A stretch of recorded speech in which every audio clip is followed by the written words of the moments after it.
अगर आपने शत्रु को अपने आप को निर्बल नहीं करने दिया, जो शैतान ने छीना है, आप वापस पाओगे यीशु के सामर्थी नाम से।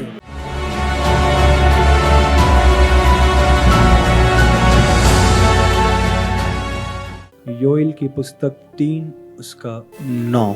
जाति जाति में यह प्रचार करो, युद्ध की तैयारी करो, अपने शूरवीरों को उभारो, सब योद्धा निकट आकर लड़ने को चढ़ें। क्या प्रचार करना है? क्या प्रचार करना है? बाइबल बयान करती है, युद्ध की सब तैयारी करें। युद्ध की तैयारी करो। हालेलुया। तैयारी किस लिए करते हैं? हाँ, अगर युद्ध की तैयारी बोला हुआ है, इसका मतलब युद्ध है। क्योंकि एग्जाम्स आने वाले हैं फरवरी मार्च में, तो पूरी दिन और रात तैयारी करते हैं। किस लिए करते हैं?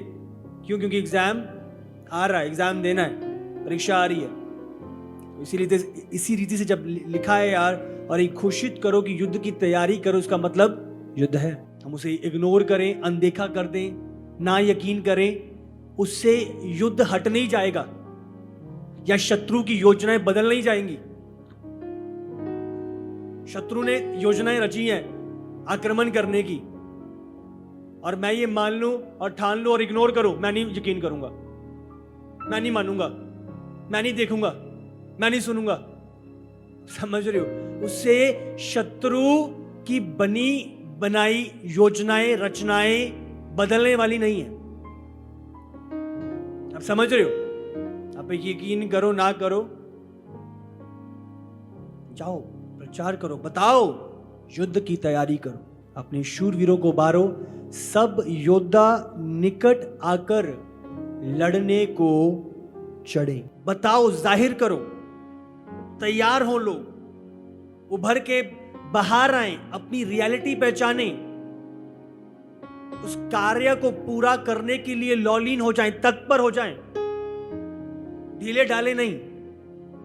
समझो, जब सैनिक जाता है, उसे पता होता है युद्ध के लिए जा रहा है, तो वो पूरा रेडी है। सिर्फ हथियारों को लेके रेडी नहीं है, वो अपने माइंड में भी रेडी है, मन में वो तैयार है, उसको पता है कि मैं युद्ध के लिए जा रहा हूं। जब बात हो रही है शूरवीरों को उभारो, तो ये प्रेरणा, हमें पता है मैं युद्ध में हूं, तो उस युद्ध के लेवल को, उस तैयारी के साथ उस युद्ध में मैं प्रवेश करता हूं। हम युद्ध में लड़ने के लिए बुलाए गए हैं, आत्मिक युद्ध को करने के लिए आत्मिक हथियार हमें दिए गए हैं। सब योद्धा निकट आकर इकट्ठे, समझ रहे हो? सब योद्धा का मिलना, यूनिटी में उस युद्ध को लड़ना। कितने लोग कनेक्ट हैं ग्लोबली, फास्टिंग प्रेयर में, इस तैयारी में, इस युद्ध में। सब योद्धा निकट आके, बाइबल में लिखा है, चोर आता है चोरी करने, नाश करने और घात करने। किसी और काम के लिए नहीं आता, पर क्या? चोरी करने, नाश करने और घात करने। चोर इसी मकसद को पूरा करने के लिए आता है। को समझना है, जो ये फिजिकल युद्ध होते हैं, जगह जगह पे जो वॉर्स लड़े जाते हैं, उनके बीच में से हम बहुत चीजों को सीखते हैं जो सेम आत्मिक युद्ध में हम जाहिर होता हुआ देखते हैं। वो समझना है। गलातियों की पुस्तक निकालो 6 उसका 9। हम भले काम करने में साहस ना छोड़ें, क्योंकि यदि हम ढीले ना हो तो ठीक समय पर कटनी काटेंगे। जीतेंगे अगर हमने हियाव नहीं छोड़ा। भले काम करने में साहस ना छोड़े, हिम्मत ना हारे, कम भी क्यों नहीं है, खड़े रहो। परिस्थितियां टफ क्यों नहीं है, विरोध ज्यादा क्यों नहीं है, खड़े रहो, साहस मत छोड़ो। प्रभु ने योशू को एक ही बात बोली, याव बांधे रहे, दृढ़ रहे, जहां जहां तू जाएगा तेरा काम सफल होगा। तूने नहीं करना, मैंने करना है, तुझे सिर्फ खड़े रहना है। हालेलुया। युद्ध यहोशू के कारण नहीं जीता गया, युद्ध प्रभु के कारण। प्रभु ने जिताया, पर क्यों? क्योंकि यहोशू खड़ा रहा। आमीन। हम कब जीतते हैं? जब हम साहस नहीं छोड़ते, पर हियाव बांधे हुए दृढ़ खड़े रहते हैं। हमारा खड़े रहना हमारी ताकत है। शत्रु गिराने की कोशिश कर रहा है, विपरीत परिस्थितियां लेके आ रहा है, पर हम खड़े हैं। बहुत टफ लग रहा है, पर हम खड़े हैं।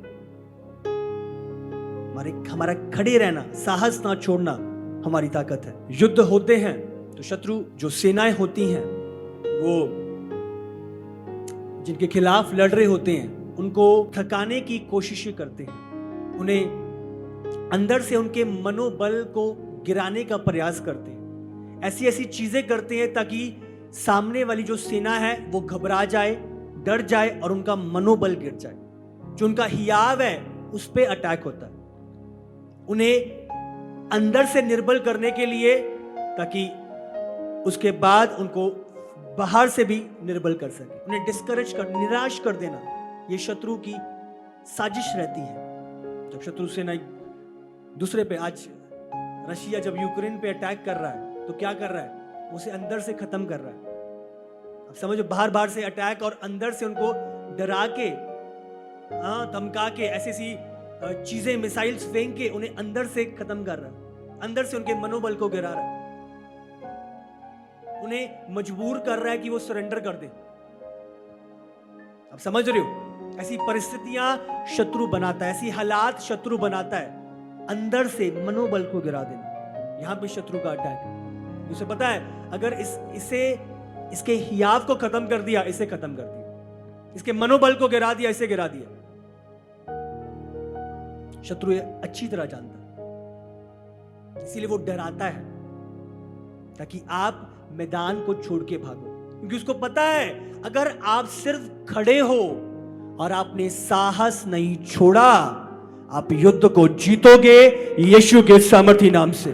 जब हिजकिय्याह के खिलाफ एक बड़ी सेना उसके खिलाफत में आई, सो वो बहुत भयंकर लोग थे, ऐसी ऐसी मौतें देते थे, अब सोच भी नहीं सकते। और जब ऐसी सेना ने निर्णय लिया कि अब हम हिजकिय्याह यहूदा पे अटैक करेंगे, बाइबल बयान करती है उन्होंने डायरेक्ट अटैक नहीं किया।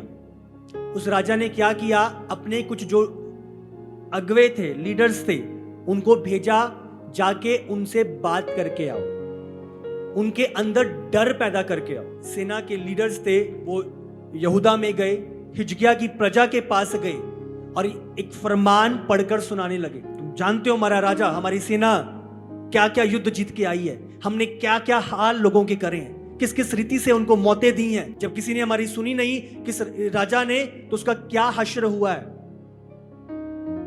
उनके मनोबल को गिराना। आप समझ रहे हो, डायरेक्ट अटैक नहीं किया, पर पहले लोग भेजे ताकि उनको अंदर से खत्म करें। शत्रु आपको अंदर से एग्जॉस्ट करता है, अंदर से खत्म करता है। उसे पता है, इसे अंदर से खत्म कर दिया, दबा दिया, गिरा दिया, आसानी से गिर गया। उन्होंने फरमान जारी की और बाइबल के लोगों के जीवनों में भय छा गया, डर गए, घबरा गए। उन्होंने अटैक नहीं किया, और पहले लोग भेजे, डर पैदा कर दिया। तो उसके बाद बाइबल बयान करती है, जब हिजकिय्याह ने ये बात जानी, हिजकिय्याह ने लोगों को प्रभु के वचन से प्रभु का सत्य उन तक उंडेला, उन तक पहुंचाया। और बाइबल बयान करती है, जो निराशा थी वो उनकी लाइफ से निकली और प्रभु ने उनको एक नया बल दिया, नया उत्साह दिया। और हिजकिय्याह, वो छोटी सी सेना, इतनी बड़ी सेना के खिलाफ परमेश्वर ने अद्भुत रीति से उन्हें जीत दी। तो बात यहां पे, अगर आप खड़े हो, अगर आप अड़े हो, अगर आप साहस नहीं छोड़ते, आप जीत को पाओगे यीशु के सामर्थी नाम से। Hallelujah, hallelujah. बोलो, मैं हियाव बांधे रहूंगा, मैं दृढ़ रहूंगा और मैं साहस ना छोड़ूंगा यीशु के नाम से। आमीन। खड़े रहना, खड़े रहना। बाइबल में लिखा है, जब दाऊद के बीवी, बच्चे, उसका धन संपत्ति सब ले गए, शाऊल उसके पीछे है, परिस्थितियां, फिलिस्ती उसके पीछे हैं।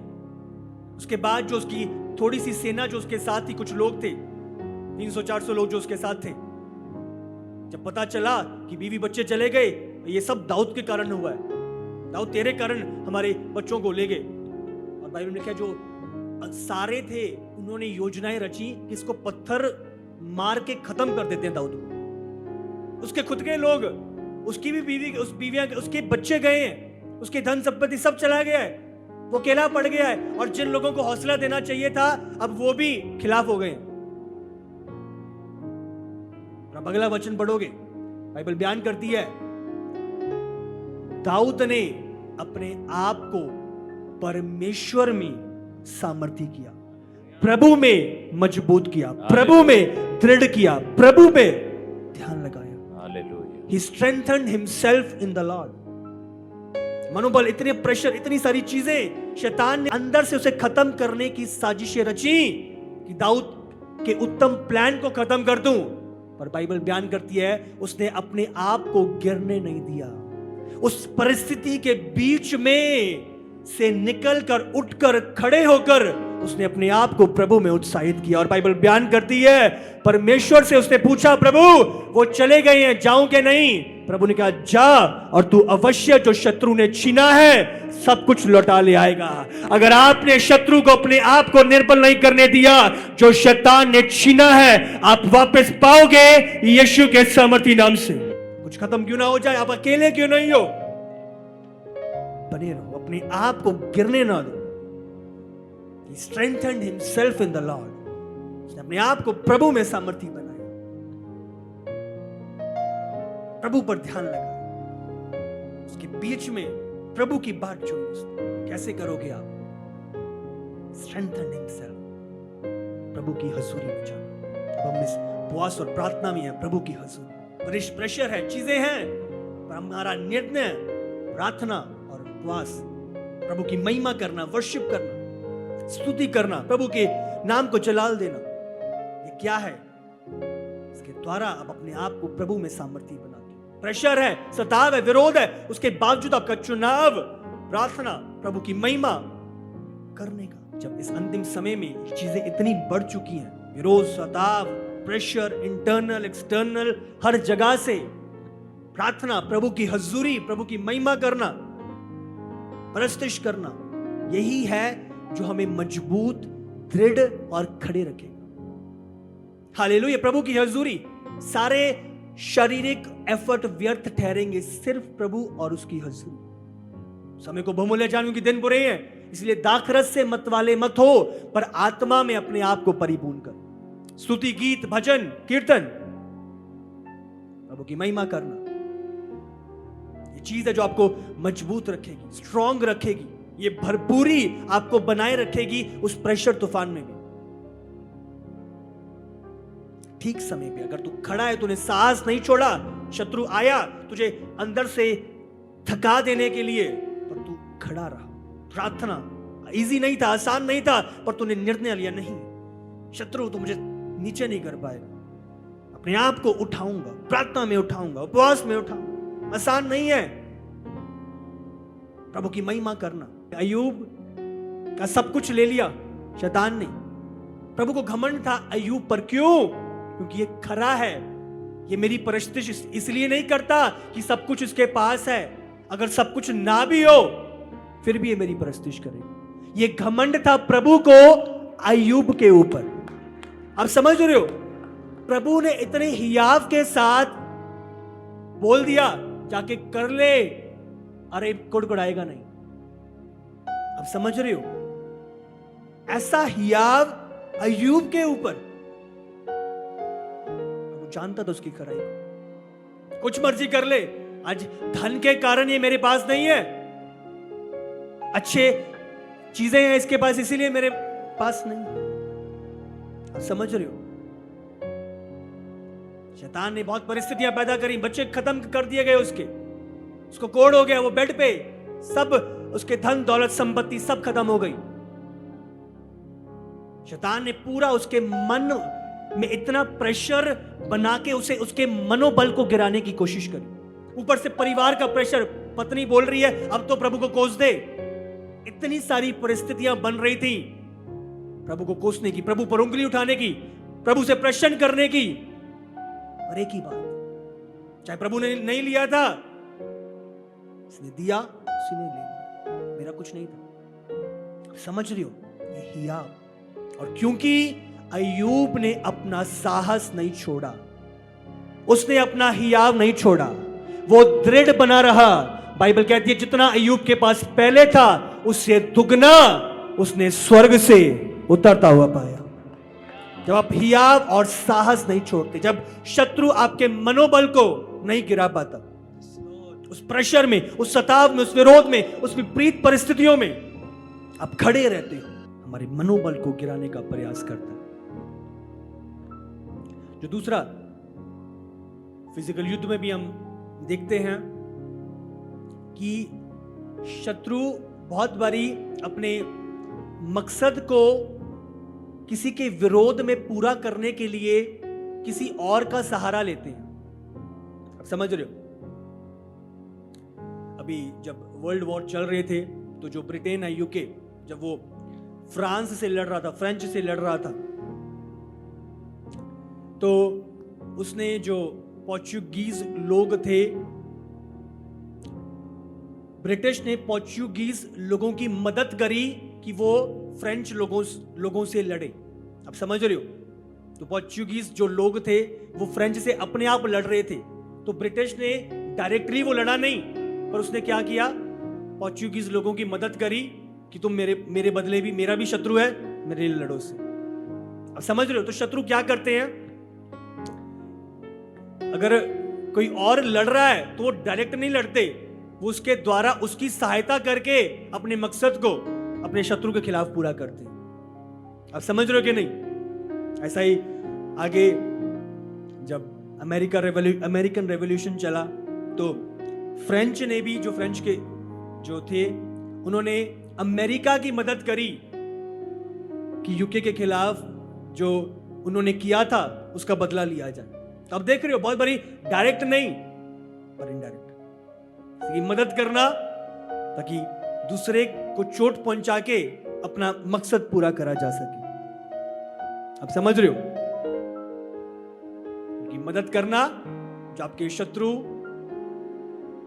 को घात करेंगे, आपके शत्रु के विरोध में काम करेंगे। और हम देखते हैं जो ईरान देश या किस रीति से इजराइल के खिलाफ अपने मकसद को पूरा करता है। बहुत बारी, इस बारी का पहली बार उसने डायरेक्ट अटैक किया था, पर उससे पहले कुछ जो ऑर्गेनाइजेशंस बनी हुई हैं, हमास और अलग अलग हिजबुल्ला, इनको इस्तेमाल करता था इजराइल के खिलाफ अपने मकसद को पूरा करने के लिए। आप समझ रहे हो? डायरेक्ट नहीं अटैक कर रहा, पर उनको फंडिंग कर रहा है, उनको मिसाइल दे रहा है, उनको बॉम्ब सप्लाई कर रहा है, उनको चीजें दे रहा है ताकि इस पे अटैक करो। डायरेक्टली नाम नहीं है, पर इनडायरेक्ट उनकी सपोर्ट करके अपने मकसद को पूरा कर रहा है। आप समझ रहे हो कि नहीं? इसी तरीके से आपको रियल एनिमी को पहचानना है। बहुत बारी हम गलत युद्धों को लड़ते हैं जिसका शत्रु फायदा उठाता है। ध्यान से समझे इस बात को।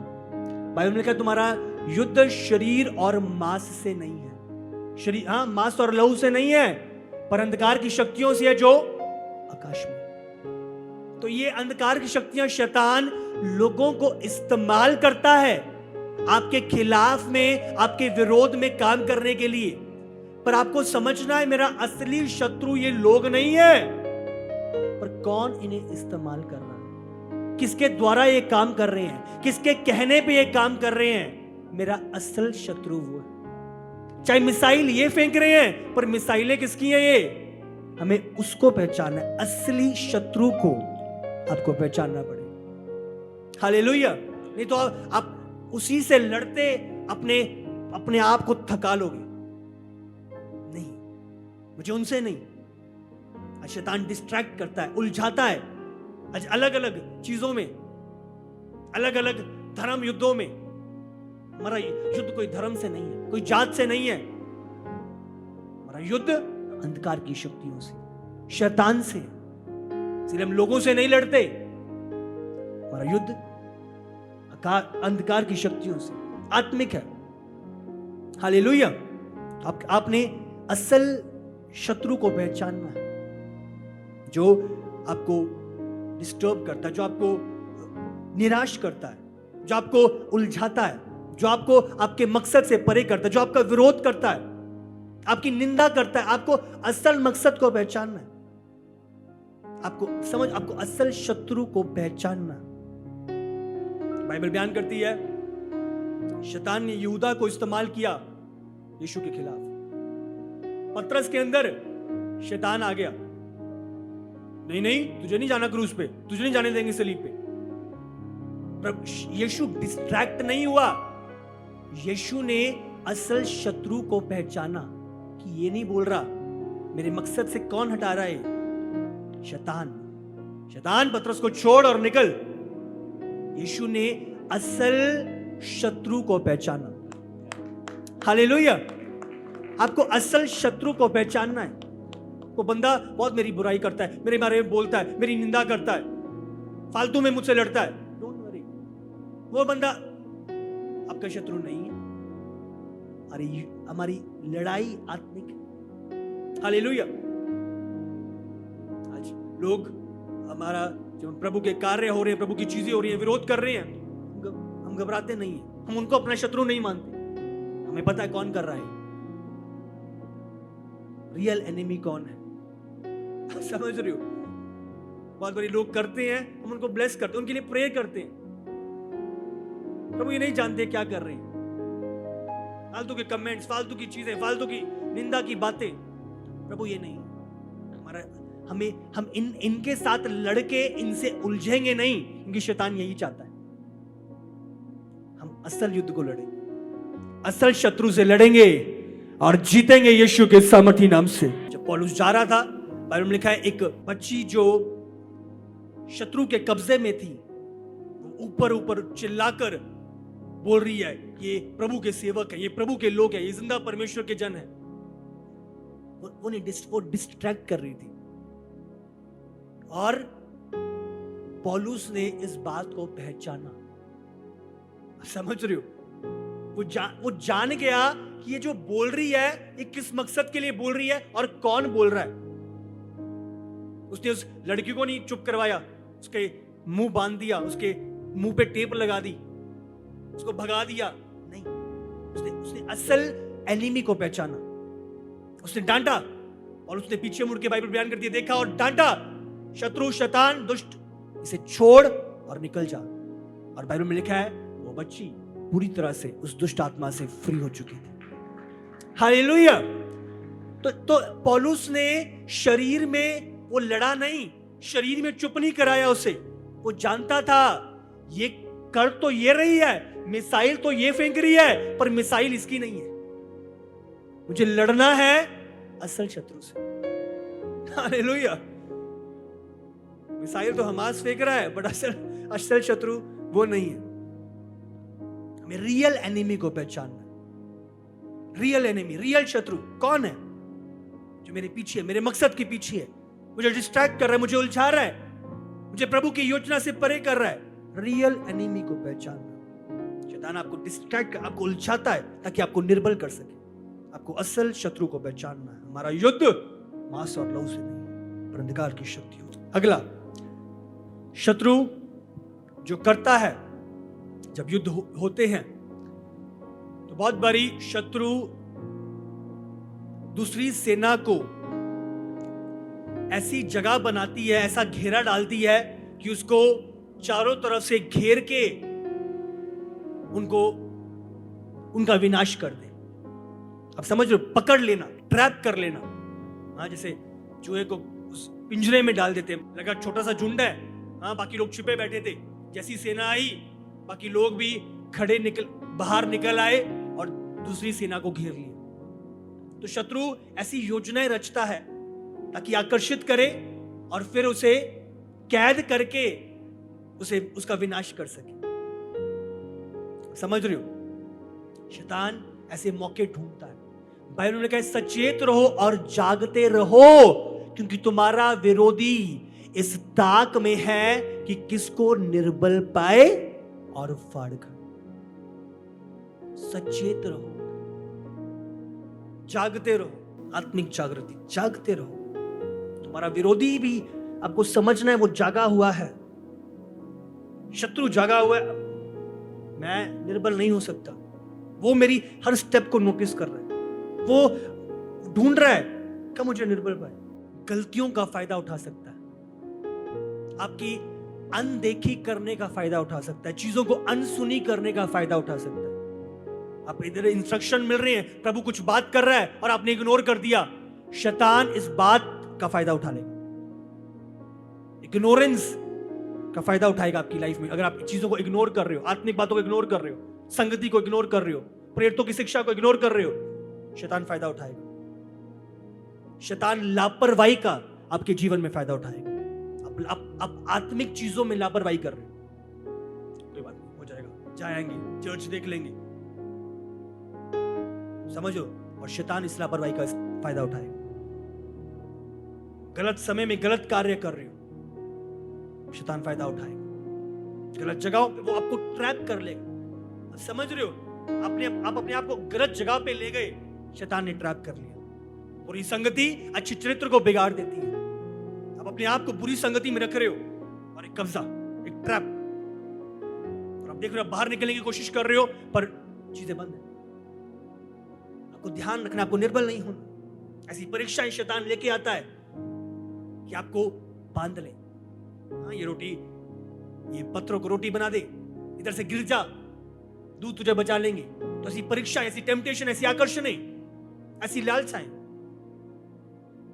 शैतान लेके आता है कि आपको घेर ले, आप उसकी चुंगल में आ जाओ। बेट देते ना चूहे को पकड़ने की, वो रोटी लगाते हैं पिंजरे में, तो शैतान ऐसी चीजें लगाता है ताकि आपको घेरे में डाल ले और बचने का स्थान ना छोड़े। आप समझ रहे हो? तो शत्रु की ट्रिक है दूसरी सेना के ऊपर प्रबल होने के लिए घेर लेना, घेरा डाल लेना।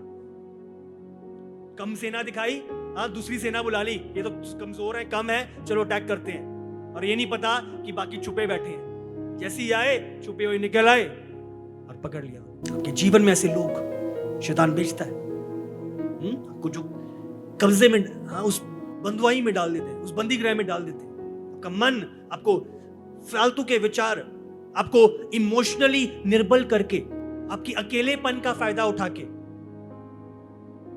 आपको घेरे में डाल देना। इसके पास कोई ऑप्शन ही नहीं है, अब तो मैं ही हूं इसका ऑप्शन। समझ लो, शैतान इस बात का फायदा उठाता है।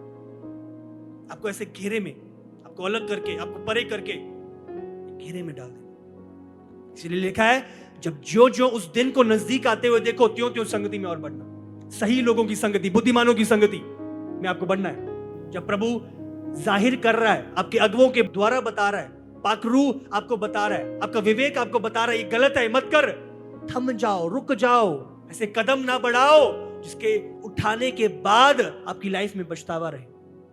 थम जाओ, रुक जाओ। एक गलत कदम शिमशोन का और सारा पर्पस उसका खत्म। चीजें आ रही हैं, निकास का स्थान ले लो। वो निकास का स्थान रखता है। चीजें आई हैं, निकास के स्थान की ओर नजरें लगाओ और भाग जाओ। पोतीफर की पत्नी आई, पर यूसुफ ने अपने निकास के स्थान की ओर नजरें लगाई। पोतीफर की पत्नी की ओर नहीं, पर निकास की ओर, और वो बाहर निकला। आमीन। दूसरा थिस्सलुनीकियों 3:3। परंतु प्रभु सच्चा है, वह तुम्हें दृढ़ता से स्थिर करेगा और उस दुष्ट से सुरक्षित रखेगा। प्रभु में बने हो, आपका ध्यान प्रभु पे है, दृढ़ता से आपको बनाए रखेगा, स्थिर करेगा और उस दुष्ट से सुरक्षित रखेगा। अगर आप प्रभु में बने हुए हो, प्रभु आपको सुरक्षित रखेगा, आपको स्थिर बनाए रखेगा, आपको दृढ़ रखेगा। सहने से परे आपको परीक्षा में नहीं पड़ने देता। कुछ होता है तो निकास भी आपको देता है, भागने का स्थान भी। पर बात यहां पे है, अपनी नजरें उस निकास की ओर लगा के उसमें से बाहर निकल। जब बाइबल बयान करती है, योशू ने भी भेदियों को भेजा था पता लगाने के लिए, तो बहुत बड़ी शत्रु आपकी लाइफ में भेदिए भेजता है, आपकी लाइफ में चीजों को पता लगाने के लिए। आप समझ रहे हो, कनान में भेदिए गए, क्या क्या है, कैसे कैसे लोग हैं, क्या करते हैं, कैसा चीजें हैं उधर। शैतान भेदियों को आपकी लाइफ में भेजता है। तो ध्यान रखें, आपकी लाइफ में आप किन लोगों को एंट्री देते हो, आपको अलर्ट रहना है, सचेत रहना है। आपकी संगति बहुत मायने करेगी। शैतान आपकी लाइफ में भेदिए भेजता है और आप बहुत बारी इमोशन में आके सब कुछ उनकी लाइफ ढूंढेल देते हो, और शत्रु उन बीजों को पकड़ लेता है और उन्हीं को आपके खिलाफ इस्तेमाल करता है। अपने अच्छे मोटिव में। इसलिए आपको स्पिरिचुअल पर्सन होने के नाते इमोशंस में नहीं बहना। शैतान इस बात का फायदा उठाएगा। शैतान बीदिए बेचता है और आपको ये पता भी नहीं होता। पता नहीं मेरा कितना तो ये तो करीबी था, कितने मेरी चिंता करता था, सब खत्म होंगे। आपकी चीजों को लेके आप ही के खिलाफ इस्तेमाल करो। अपनी चीजों को यूं ही नहीं उंडेल देना। आपको अपने आप को चेंज करना है। आपको पुरानी चीजों को कॉपी नहीं करना। पहले क्या पुरानी बातें बीत चुकी हैं और सब नई हो चुकी हैं। अब हम मसीह में नई सृष्टि। हालेलुया। तो शैतान आपकी पुरानी चीजों को जानता है। अगर आप पुरानी के अनुसार करोगे आप गिराए जाओगे। आपको चेंज करना, चेंज करना। हिटलर अपनी लाइफ में बहुत पंक्चुअल होता था, समय का बहुत पंक्चुअल था वो। एक बारी दो उसे असैसिनेट करने वाले, उसे मार गिराने वाले चढ़े हुए थे ना उसे मारने के लिए। तो जैसे ही उसे मारने के लिए रेडी थे और पता चला इस भैया टाइम हो गया उसका 1 बजे आने का, वो पहुंचा नहीं। हाँ 5 मिनट हो गए, 10 मिनट हो गए, वो पहुंचा नहीं। 20 मिनट गुजर गए, आधा घंटा गुजर गया, वो पहुंचा ही नहीं। वो हैरान, ये क्या हो गया? कोई चीज उलट तो नहीं होगी? उनको पता तो नहीं चल गया? वो आया नहीं, क्यों नहीं आया? आप समझ रहे हो? आपको अपने आप को नया करना है। शैतान घबरा जाए, पहचान ना पाए, हिल जाए। ये तो ऐसे करता था, ये ऐसे कैसे हो गया? ये बदल कैसे गया? इसकी आदतें कैसे बदल गई? इसकी सोच कैसे बदल गई? इसका चलना कैसे बदल गया? आपको बदलना है। तेरे मन के नए हो जाने से तेरा चाल चलन भी बदलता जाए। हालेलुया। हैरान हो जाए। मुझे तो लगा था ये यहां से जाएगा, यहां पे कदम रखेगा, यहां पे उसने खड्डा लगाया हुआ था, पर नहीं। शैतान, अब मेरा मार्ग बदल चुका है। अब मेरा मार्ग प्रभु का मार्ग बन चुका है। अब मेरी योजना प्रभु की योजना को पूरा करना हो गया। बहुत एक्सीडेंट्स रचे थे शैतान ने, प्रभु के पास प्रभु ने नया कर दिया। उस मार्ग से आपको हटा लिया। जो हथियार अब हमारे पास हैं वो पुराने नहीं है, वो नए हैं। अगला, फाइनल, लास्ट, युद्ध हुआ करते हैं बहुत बारी। शत्रु क्या करता है कि वो सरप्राइज अटैक करता है, एकदम से अटैक कर दिया। बहुत बारी जो एजेंसीज होती हैं वो पता लगा लेती हैं कि क्या चल रहा है क्या नहीं है। उसके बावजूद बहुत समय एक सरप्राइज अटैक होता है, एकदम से चला मिसाइल आ गई। इसलिए लिखा है समय को बहुमूल्य जान, क्योंकि दिन बुरे हैं। पहले से तैयारी, पहले से परिपूर्णता, पहले से अपना घर चट्टान पे बनाना। जब आंधी तूफान आए उसके बाद घर नहीं, घर पहले से आपका चट्टान पे बना, ताकि जब वो आए वो टकराए और वापस हो लें। आपका घर बना रहे यीशु के सामर्थी नाम से। हमने ऐसी तैयारी कर रखी है। आओ, अब इजराइल को डरने की जरूरत नहीं है। जो आयरन डॉम उनका लगा हुआ है, अब समझ रहे हो, वो रेडी है। पता है मिसाइलें आने वाली हैं तो डॉम पहले से तैयार किया हुआ है। आप समझ रहे हो, आएंगी, टकराएंगी, पर हम पर प्रबल नहीं होंगी। एक सुरक्षा का घेरा उन्होंने पहले से तैयार कर लिया है। आज आपको भी वो सुरक्षा का घेरा अपनी लाइफ में तैयार करना है। आपको अपना घर चट्टान पे बनाना है, ताकि जब आंधियां आए, लहरें टकराए, आपका घर बना रहे, आपके देश सुरक्षित रहे, आपका जीवन प्रभु में अंत तक बना रहे। Hallelujah, hallelujah. अब रेडी हो। अब इजराइल रेडी है, सरप्राइज अटैक के लिए रेडी है, इसे पता है। इसलिए आपको रेडी रहना है। आपको पता है शत्रु अटैक करेगा, पर आप रेडी हो। प्रेशर आएगा, आप तैयार हो। प्रभु ने पहले से बोल दिया प्रकाशित वाक्य में, लोग मेरे नाम से तुम्हें बंदी गृह में डालेंगे।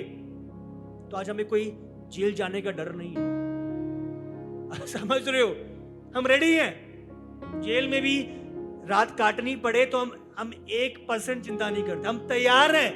अब समझ, हम रेडी हैं। शैतान हमें कोई बात से डरा धमका नहीं सकता। हम मरने के लिए रेडी हैं। ये जेल तो बहुत छोटी बात है। अब समझ रहे हो, हम रेडी हैं।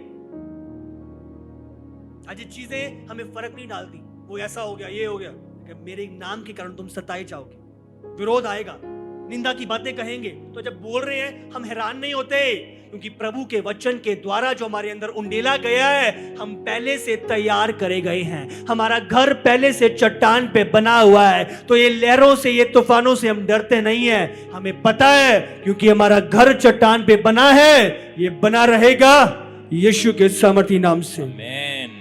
हालेलुया। हालेलुया। तारीफ करो प्रभु दलाई। पहला कुरिन्थियों 10 उसका 13। तुम किसी ऐसी परीक्षा में नहीं पड़े जो मनुष्य के सहने से बाहर है। परमेश्वर सच्चा है और वह तुम्हें सामर्थ्य से बाहर परीक्षा में न पड़ने देगा, वरना परीक्षा के साथ निकास भी करेगा कि तुम सह सको। आज मैं प्रश्न नहीं उठा सकता प्रभु ये क्यों हुआ मेरी लाइफ में। अपने आप को स्मरण दिलाओ ये वचन, ये ऐसी परीक्षा नहीं है। वो कोई भी क्यों नहीं है, पर वो ऐसी परीक्षा नहीं है जो मनुष्य के सहने से बाहर। जब आप ये चीज समझ जाओगे और जान जाओगे, आपके फिर प्रश्न नहीं रहेंगे। फिर आप पूछोगे नहीं प्रभु क्यों, उसने ऐसा क्यों किया, प्रभु तूने ऐसा क्यों किया, प्रभु ऐसा क्यों हुआ। ये प्रश्न नहीं ठहरेगा। आप जान जाओगे ये परीक्षा मेरे सहने से बाहर नहीं, पर उसने मुझे सामर्थ प्रदान करी है इसे सहने की। और क्योंकि मेरे पास सामर्थ है सहने की, मैं सहूंगा और हियाव नहीं छोड़ूंगा। मैं दृढ़ रहूंगा, खड़ा रहूंगा, अड़ा रहूंगा यीशु के नाम से। इसका मतलब जितनी सामर्थ है उसी के बीच में है। आप समझ रहे हो, जितना गाड़ी में तेल है उतना ही प्रभु बोल रहा है गाड़ी जानी चाहिए आगे। समझ रहे हो, ये नहीं 500 किलोमीटर बोल दिया प्रभु ने चलना है और तेल 200 किलोमीटर का पड़ा है। 500 किलोमीटर चलनी है गाड़ी तो 500 किलोमीटर का तेल भी है। हालेलुया। तो चिंता ना करें, घबराएं ना, गाड़ी को दौड़ाते जाएं और आप अपनी मंजिल पे पहुंचोगे यीशु के सामर्थी नाम से। पानी बहुत ज्यादा आ रहा है, प्रेशर बहुत बढ़ रहा है, ध्यान रखो नीचे से प्रभु ने निकास भी पैदा किया है। वो पानी चल जाता जाए, इतना नहीं बढ़ेगा कि आप डूब सको। अब तैरोगे मैंने कहा यीशु के सामर्थी नाम से। मेरी परीक्षा मेरे सहने से परे नहीं है, मेरे पास सामर्थ्य है। रोज अपने आप को स्मरण दिलाओ, कभी भी प्रश्न नहीं करोगे। ये है, सामर्थ्य भी है। याद रखो, अगर वो परीक्षा है तो सामर्थ्य भी है। हालेलुया।